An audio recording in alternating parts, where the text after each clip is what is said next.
Again, not a very appealing perspective position for me. My back has been bugging me, so I've been laying back, falling in and out of sleep.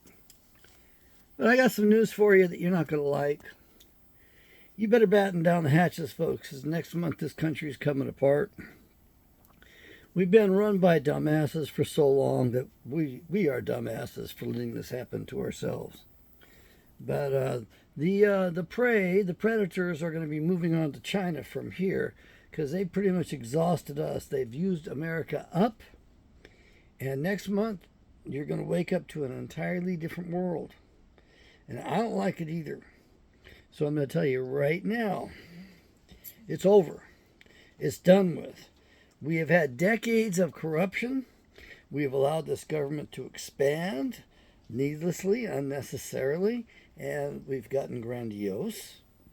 We have had delusions of grandeur for so long and lack of responsibility. We are not a responsible people. We do not think in terms of our responsibility and obligations to others at all.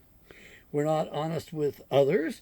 We're not honest with ourselves. We're fucking nuts. We are psychotic in this country at this point, and we're not going to get away with it.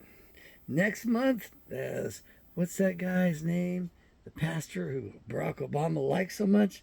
The chickens are coming home to roost, and there's no stopping it.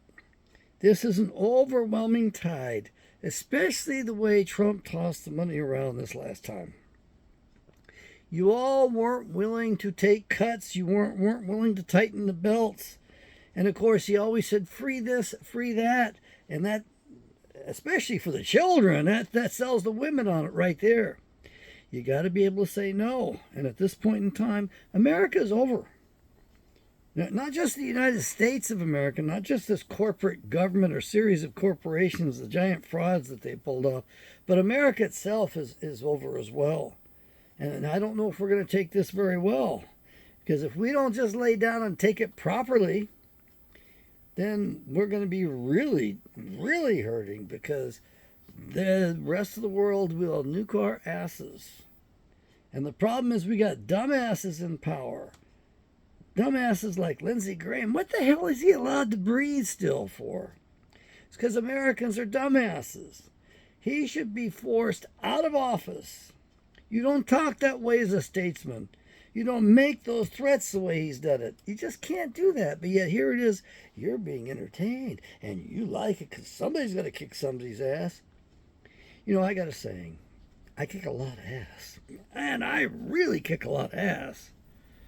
Mostly my own. That's the truth, though. I mean, that's instant karma. You know, I know you want to say there's no karma in the Bible. Well, there was instant karma. In the Bible, till about the year 323 AD, then Emperor Constantine took it out of the Bible because he didn't want it in there because his wife, well, the Empress had some bad habits. You see, she liked to entertain her guests in the dungeon. And she had, by God, she had come up from the streets. He didn't want to have any of that as part of the religion because he and his wife paying the price for all that bullshit. Her hobbies, her habits. And Constantine was a great-great-grandson of Herod the Great, so it wasn't that he might have been Idumean, he was, or Edomian, Edomite, he was. And then right now, the people that have conquered America, these rabbis are running around saying that we are Edom. Edom. We have to destroy Edom. We're enemies with Edom forever, it says that in the Bible. Or they'll call us Amalek. Amalek is a permanent enemy. The way it works is really simple. They're lying sons of a bitches projecting their shit on other people. In case you're wondering who one of the most powerful men in the world is, he's the Grand Rabbi out of New York City. And how do we know that? Because his number one hireling, the Speaker of the House, whatever his name is, Jackson Johnson, that fuck up, he went there with a squad of men in full fatigues to protect the meeting that he had to have, protect him, protect the meeting. You need to understand something. These supposedly Hasidic or whatever the hell they are, these conservative guys, they dress in those caps for a reason, just like the caps the mobsters wore. Half of your criminal element came from the Ashkenazis. There's no doubt about that. But right now, these people have wasted America's substance, and our politicians have enlarged their pockets at our expense, taken the bribes, while they defanged us. They declawed us. They made sure we were never going to be able to fight a war again. That's right. We can't fight a war. This country's done. There's no way we can fight a war. And don't tell me I don't know what I'm talking about.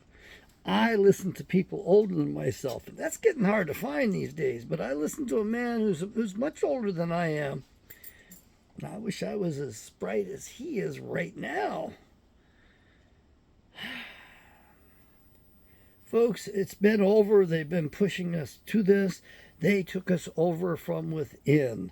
They used their secret societies and their CIA. It never was our CIA. The OSS was under British control, which was under the Rothschild control, and all those jackasses are coordinated by the Black Pope, that has an office across the street from the White Pope, and he's the White Pope's boss. Canon law doesn't mean church law, it means gun laws. They're ruling at the end of the barrel of a smoking gun. America has been defeated by an enemy so scurrilous, so wily, and this is just nothing but a trap. We have a dumbass at the helm. We don't have a genius at the helm. Man, 4.8% annual growth last year. That's what our gross domestic product grew at a rate of 4.8%. Man, the television's got you hypnotized and mesmerized. You watch too much fucking TV if you believe that stuff. It's a big lie. It shrank last year. It didn't grow.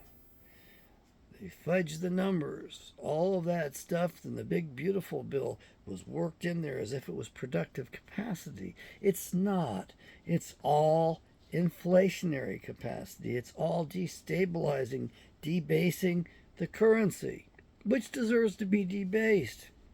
So at this point, we think, well, worst comes to worst, we'll use our nukes. Guess what? That's all we have. We don't have Yahweh on our side whatsoever. I can assure you, Yahweh has decided a while ago, probably. Don't ask me when. He doesn't talk to me very much. Believe me, he doesn't talk to me much at all. But Yahweh made a decision. And also, I had to say this, but the Bilderbergs made a decision too. Or maybe Yahweh used the Bilderbergs a little bit more than a decade ago. About 15 years ago, they announced they were going to take America down. And people in that crowd screamed, let's give the Americans what they have coming. And somebody else yelled, let's wall them off so they can never get outside and do their mischief again.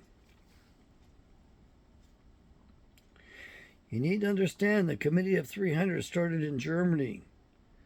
There never was a Nazi Germany, but it was before you jackasses, dumbasses say they were Nazis. The Committee of 300 was 300 Jewish gentlemen of fine standing and power, and they dictated everything to the rest of the world. They owned all the stock in all these companies. They controlled all of it. In the United States, you're just waking up to the fact you've been poisoned for decades by these bastards. All of this stuff they've been doing to us has been illegal to do in the European nations because they're smarter than we are. It's not that they're better than we are. They're a little bit more corrupted. They're far more communistic than America is. Yes, America's communistic at this point.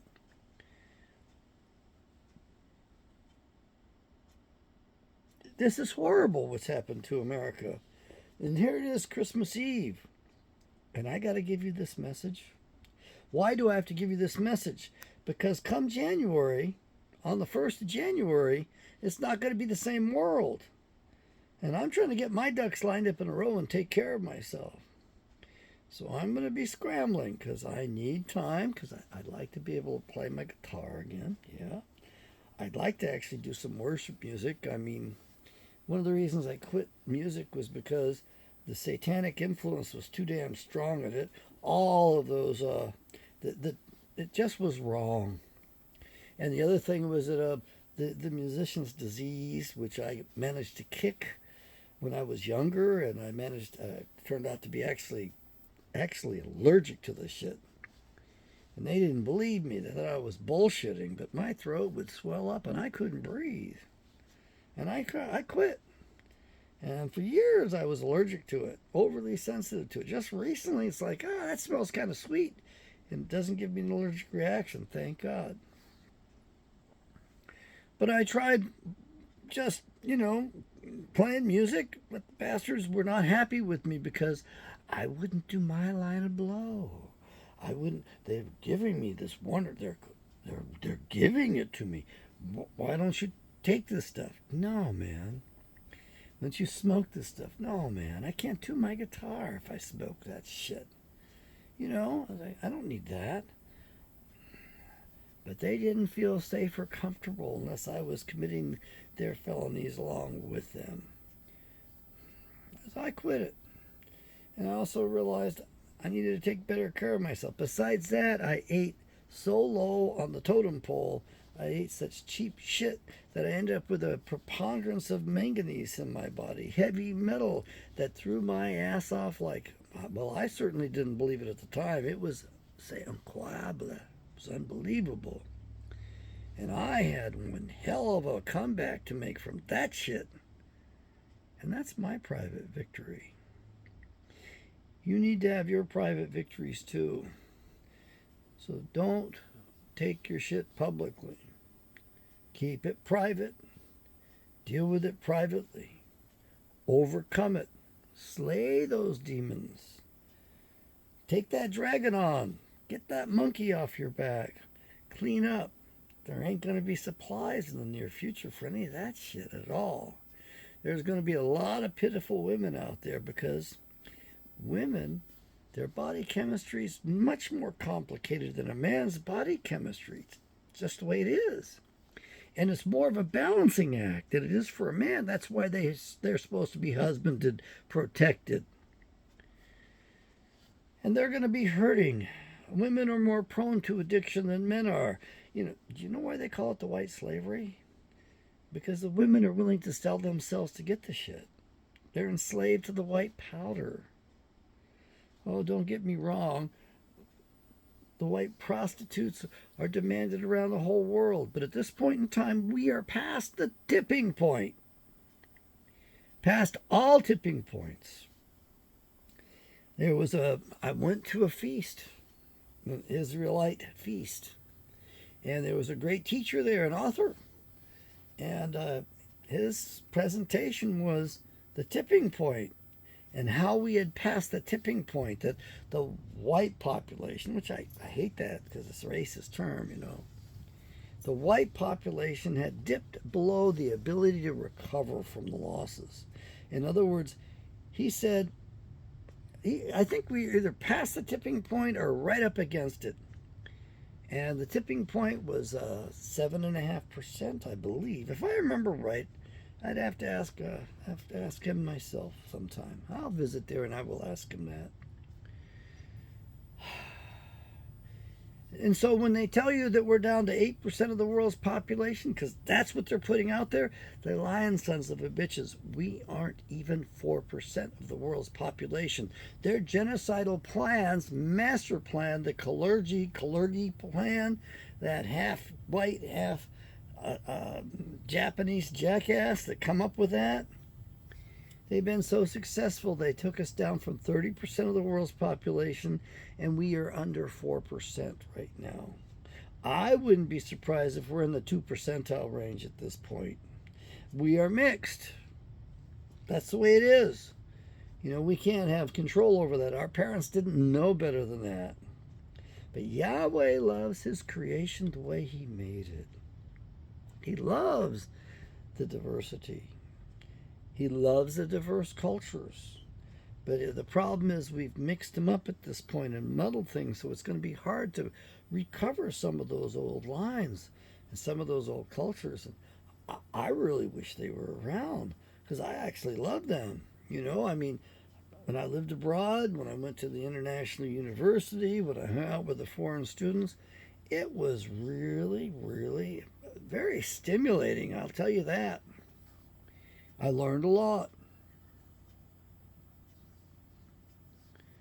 So this is my holiday message. I don't really want to say Christmas or Xmas. Why? Why? Because he wasn't born on this day. I believe he was born maybe September 11th. I mean, to me, that's the day that I'd be choosing for it. Make sure to blow the fuck out of something so these people would learn to abhor the day of the Messiah's birth. But I don't know. I've got other friends that say, no, he was born in the spring. No, I'm convinced he was born during the Feast of Tabernacles. But I could be wrong. If you look at the Bible, you will see that Mary and Joseph, well, when were they there? They were not rich people, folks. They stayed in a barn. They were there because of the census requirements. I got to go read that again. Yahweh bless.